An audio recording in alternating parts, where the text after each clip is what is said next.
Hello बच्चों, एक बार फिर से केमिस्ट्री क्लासेस में आपका स्वागत है। जैसे कि आज हम 12th क्लास का नया चैप्टर स्टार्ट करने वाले हैं। चैप्टर 9th जो है उपसंयोजन यौगिक मीन्स कोऑर्डिनेशन कंपाउंड्स। बहुत इम्पोर्टेंट चैप्टर है और बोर्ड एग्जाम में 5 to 6 मार्क्स के क्वेश्चन यहाँ से आएंगे, आते हैं। तो आइए इसके इंट्रोडक्शन की बात हम करते हैं। द्विक्लवण या जालक यौगिक, डबल सॉल्ट या लैटिस कंपाउंड मीन्स वे योगात्मक यौगिक जो ठोस अवस्था में स्थायी होते हैं परंतु जल में घुलने पर अव्ययी आयनों में विभक्त हो जाते हैं, द्विक्लवण कहलाते हैं। जैसे मोर सॉल्ट है, अगर इसको पानी में जल घोलेंगे FeSO4 NH4 whole two HSO4 6H2 Mohr salt को अगर हम जल में घोलते हैं तो कंप्लीट ये आयनाइज हो जाता है। वैसे ही आपका पोटेशियम और मैग्नीशियम क्लोराइड का सॉल्ट है, इसको भी जल में घोलें तो पूरा आयनाइज हो जाता है। लेकिन जो बात होती है किसकी, ये तो क्या है आपके डबल सॉल्ट है, ये भी आपका डबल सॉल्ट है और कंप्लीट आयनाइज हो गया पानी में डालने के बाद, ये भी कंप्लीट आयनाइज हो गया पानी में डालने के बाद। लेकिन हम बात कर रहे हैं, अब बात करते हैं संकुल यौगिक की। संकुल यौगिक मीन्स कोऑर्डिनेशन कॉम्प्लेक्स या कंपाउंड, कुछ भी हम कह लें इसको। वे योगात्मक यौगिक जो ठोस या जलीय विलयन में दोनों ही अवस्थाओं में स्थायी होते हैं। इसको हम जल में घोलेंगे तो ये आयनाइज नहीं होगा, अर्थात अपनी पहचान को बनाए रखता है, संकुल यौगिक कहलाता है। इन यौगिकों को जल में घोलने पर ये अपने अव्ययी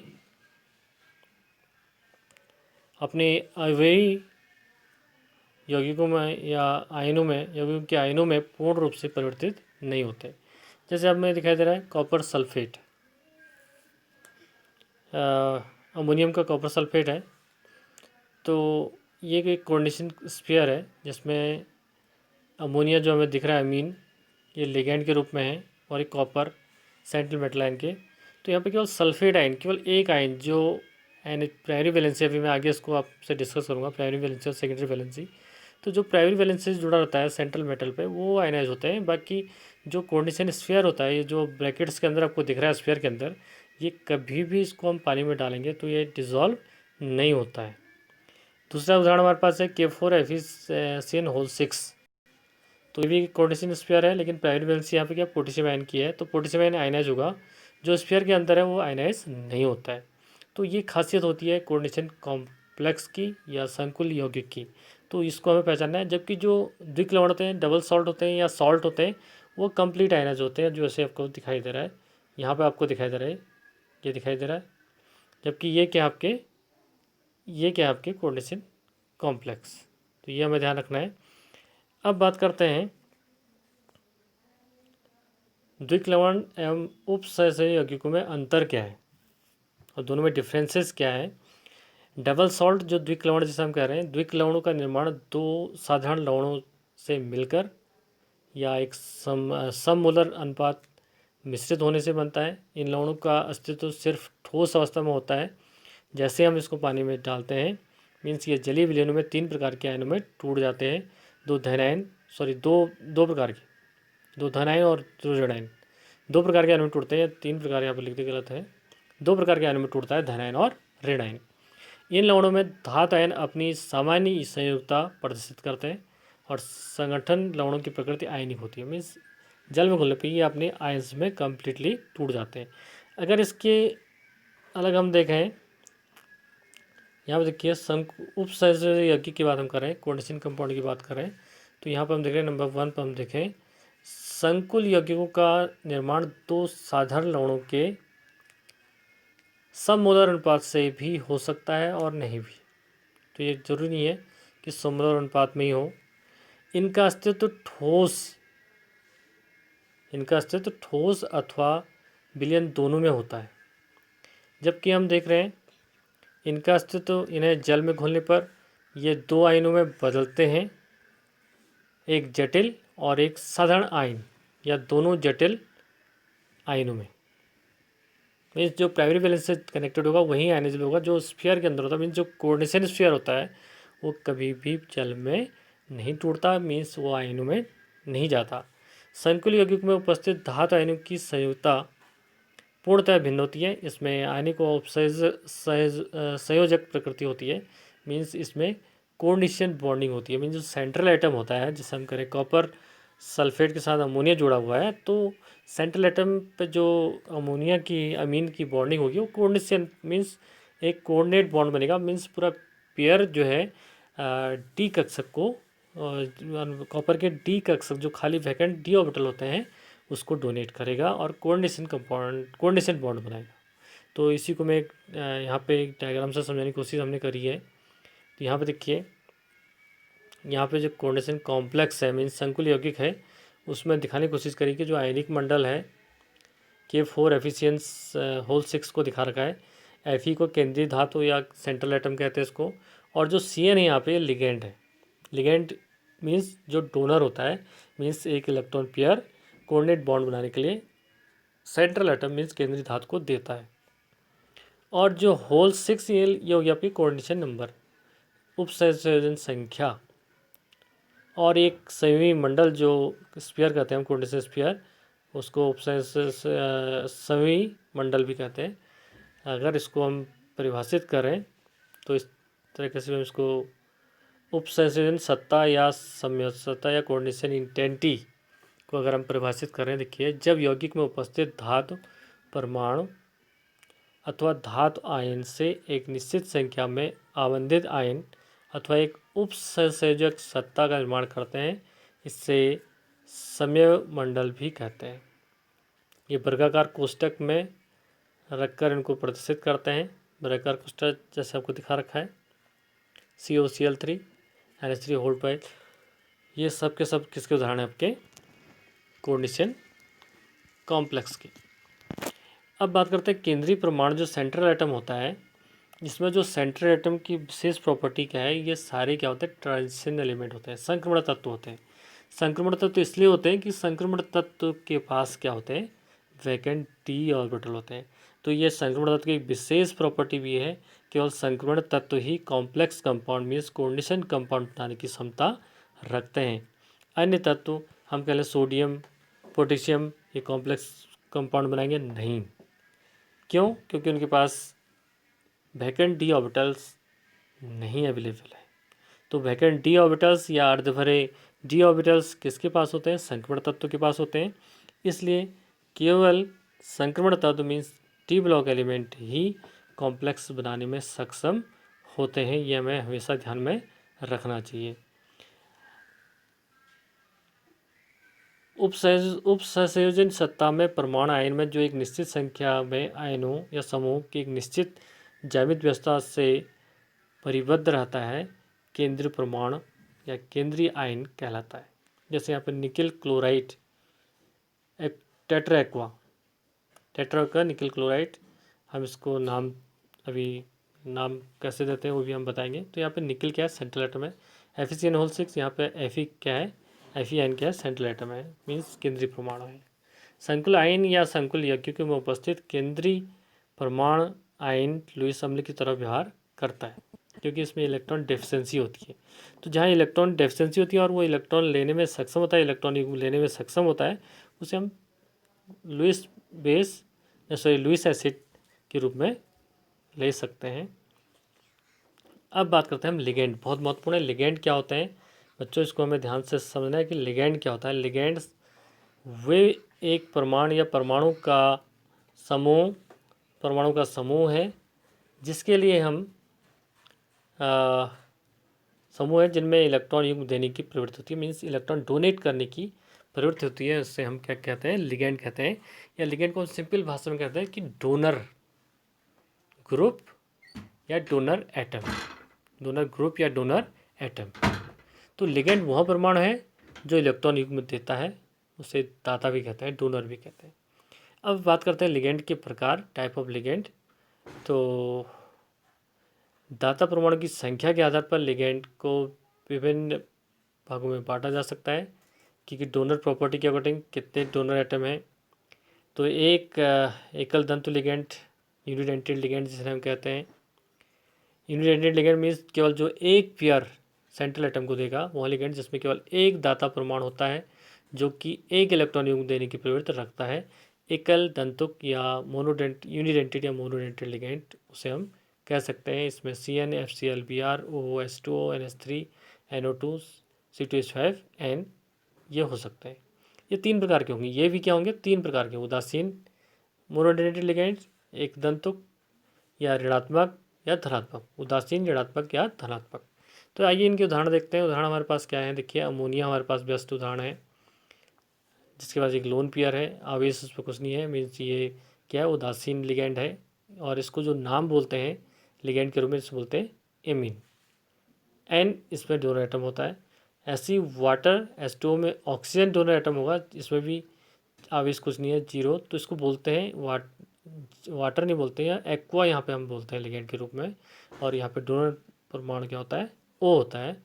ऐसी फॉस्फीन है, फॉस्फीन में भी डोनर एटम P होता है और आवेश इस पर कुछ जीरो होता है। कार्बन मोनोऑक्साइड में भी आवेश जीरो होता है। डोनर एटम कार्बोनाइल ग्रुप इसे हम बोलेंगे लिगेंड के रूप में, कार्बन इसमें डोनर एटम होता है। और ऐसे हम देखते हैं ऋणात्मक की बात हम करते हैं, तो ऋणात्मक की बात में ये हमारे पास उदाहरण है जिन पर निगेटिव चार्ज होता है। Nitro N, nitrito O, means nitrito N हमने कहा तो यहाँ पे N डोनर एटम है, नाइट्रिटो O हमने कहा तो यहाँ पे O डोनर एटम है। और साइनाइट, साइनेटो, साइनाइट को साइनेटो निगेटिव लिगेंड है, तो नाइट्रिटो, नाइट्रिटो, नाइट्रो, नाइट्रिटो, साइनेटो, आइसोसाइनेटो, O वर्ड हम लगा रहे हैं, इसको हमें ध्यान रखना है। जो निगेटिव लिगेंड के लिए पीछे से हम अनलॉग O लगाते हैं। और जो नाइट्रिटो N मैंने बोला तो वहाँ पे N डोनर एटम होगा। नाइट्रिटो O बोला तो O डोनर एटम होगा, तो ये हमें ध्यान रखना है। तो ये कुछ निगेटिव लिगेंड के उदाहरण थे। अब ये और कुछ उदाहरण है, साइनाइड, साइनो, हाइड्रोक्सो, ये सब, सल्फेटो, पेरोक्साइडो, ये सब निगेटिव लिगेंड के उदाहरण है। अब धनात्मक की बात हम करते हैं। धनात्मक में हमारे पास है नाइट्रोनियम, NO2 पॉजिटिव, आवेश 1 पॉजिटिव, इसमें आवेश है। नाइट्रोनियम यहाँ पे N डोनर एटम है। नाइट्रोसोनियम +1 आवेश, नाइट्रोसोनियम N डोनर एटम है। हाइड्रोजोनियम मीन्स हाइड्रोजीनियम है, ये है, तो NH2 यहाँ पे डोनर एटम है N, यहाँ पर भी डोनर एटम क्या है? N है। अब बात करते हैं बाइडेंटेड लिगेंड की। बाइडेंटेड लिगेंड में हम देख पा रहे हैं, बाइडेंटेड लिगेंड में हम देख पा रहे हैं बहुत इंपॉर्टेंट है, ये बहुत इंपॉर्टेंट देखिए, ऑक्जिलेटो OX, ऑक्जिलिक एसिड का जो ऑक्जिलेटो, 2 निगेटिव आवेश हैं, तो इसको ऑक्जिलेटो हम बोलेंगे। तो ये हमें ध्यान रखना है। यहाँ पे हमें ध्यान रखना है, यहाँ पे यहाँ पे ध्यान दीजिए, 2 ऑक्सीजन एटम, ये 2 ऑक्सीजन एटम इलेक्ट्रॉन क्या कर रहे हैं? डोनेट कर रहे हैं। यहाँ पे 2 नाइट्रोजन कर रहे हैं, इसमें एक नाइट्रोजन या ऑक्सीजन, इस वाले में हम देखेंगे, इस वाले में देखेंगे 2 नाइट्रोजन, इस वाले में देखेंगे एक नाइट्रोजन एक ऑक्सीजन, डोनर एटम, यहाँ पे 2 ऑक्सीजन।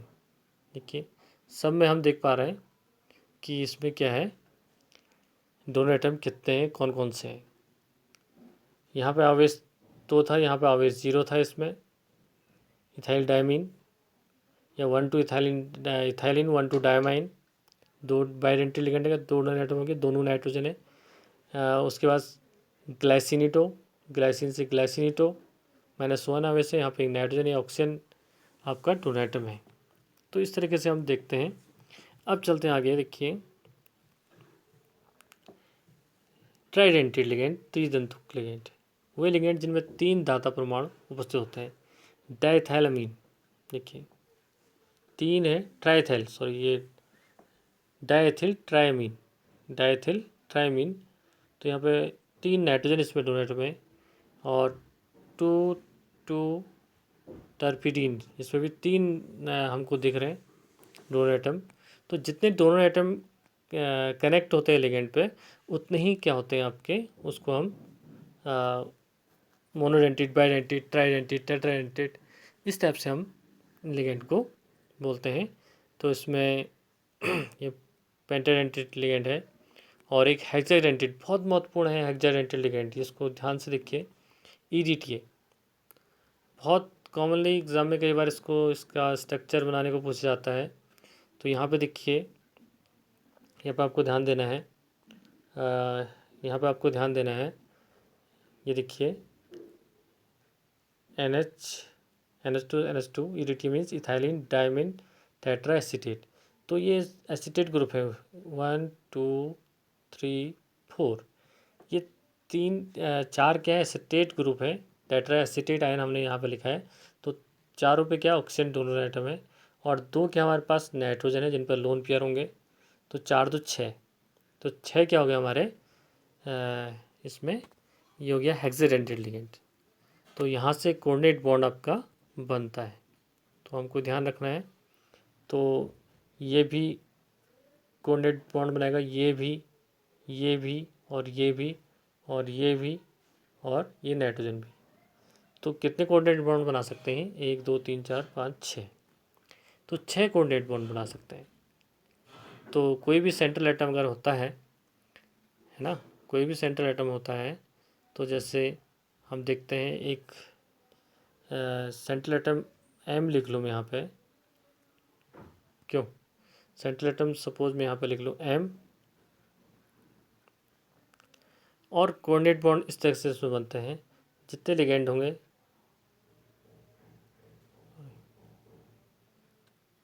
इस तरह से बना सकते हैं। 1 2 3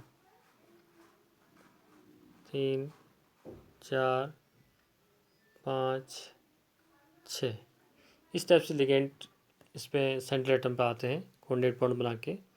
तो इस स्ट्रक्चर हमें, इस टाइप के स्ट्रक्चर हम दिखा सकते हैं। अब बात करते हैं उभयदंती मीन्स बाइडेंटेड लिगेंड जिन्हें हम कहते हैं। कुछ लिगेंड जो 2 प्रकार के दाता, एक ही लिगेंड में 2 डोनर एटम होंगे। जैसे यहाँ पे साइनाइड देखा तो कार्बन भी डोनेट कर सकता है, नाइट्रोजन भी। तो साइनो क्या है, एक बाइडेंटेड लिगेंड है। कुछ लिगेंड में 2 प्रकार के दाता उपस्थित होते हैं, परंतु एक समय में केवल एक ही दाता परमाणु का कार्य करता है, ऐसे लिगेंड को उभयतंतु लिगेंड कहते हैं। तो इसमें आइसोसाइनाइटो नाइट्रो मीन एक बार में एक करता है, लेकिन अगर यहाँ पे कार्बन करेगा तो साइनाइड इसको बोलेंगे। अगर नाइट्रोजन करेगा, यहाँ पे दिख रहा है, यहाँ पे क्या कर रहा है आपका, यहाँ पे आपका डोनर एटम क्या होगा, कार्बन होगा। यहाँ पे डोनर एटम क्या होगा, नाइट्रोजन होगा। तो इसको आइसोसाइनेटो बोल दिया, यहाँ इसको साइनेटो बोल दिया। तो ये हमें ध्यान रखना है, ये हमें ध्यान रखना है।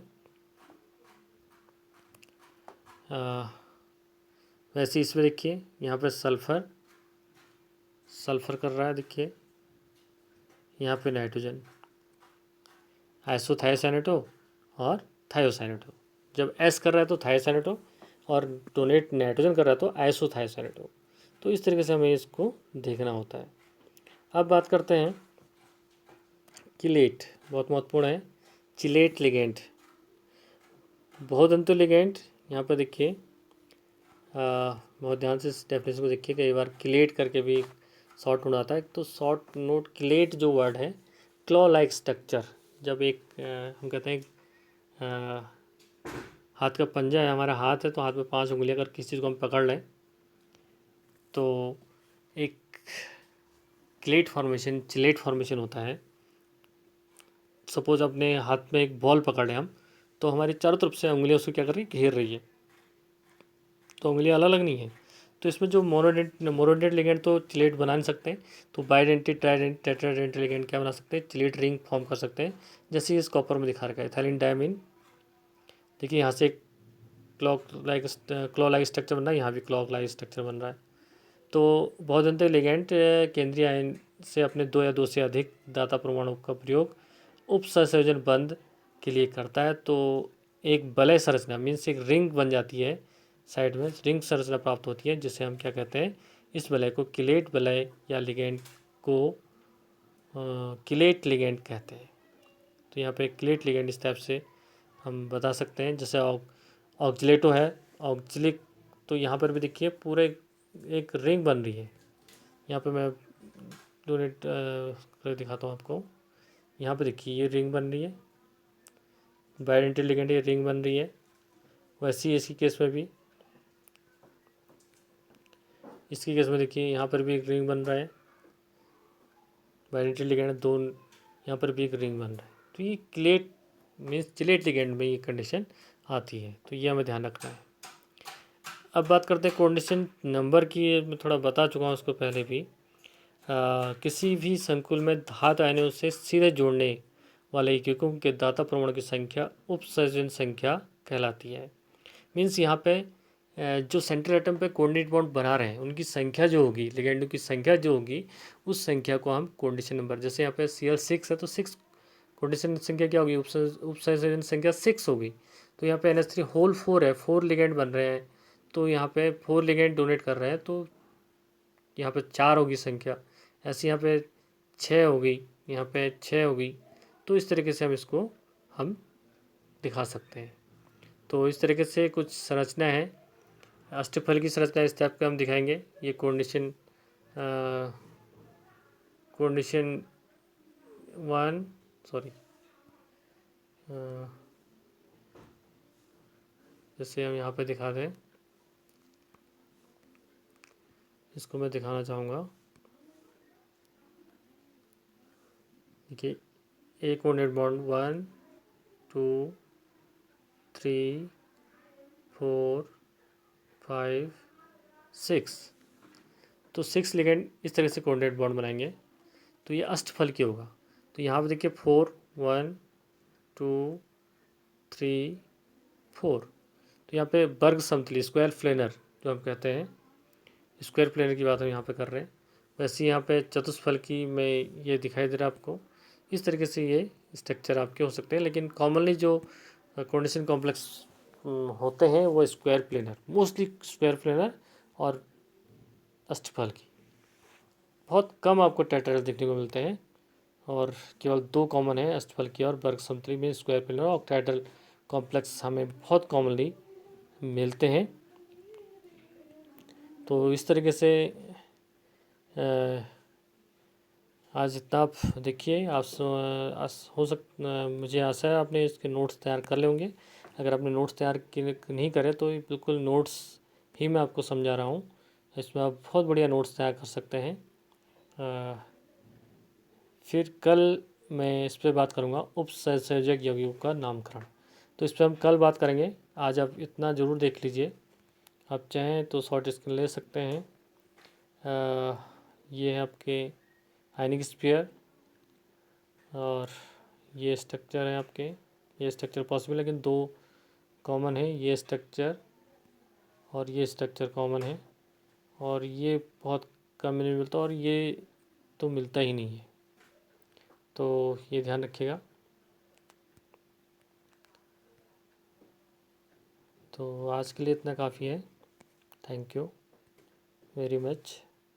अगले वीडियो में फिर मिलते हैं, इस आशा के साथ कि जो आज आपको बताया आपने बहुत अच्छी तरीके से इसको समझ लिया होगा। कोई अगर दिक्कत आती है तो आप ज़रूर मुझसे शेयर करेंगे। Thank you.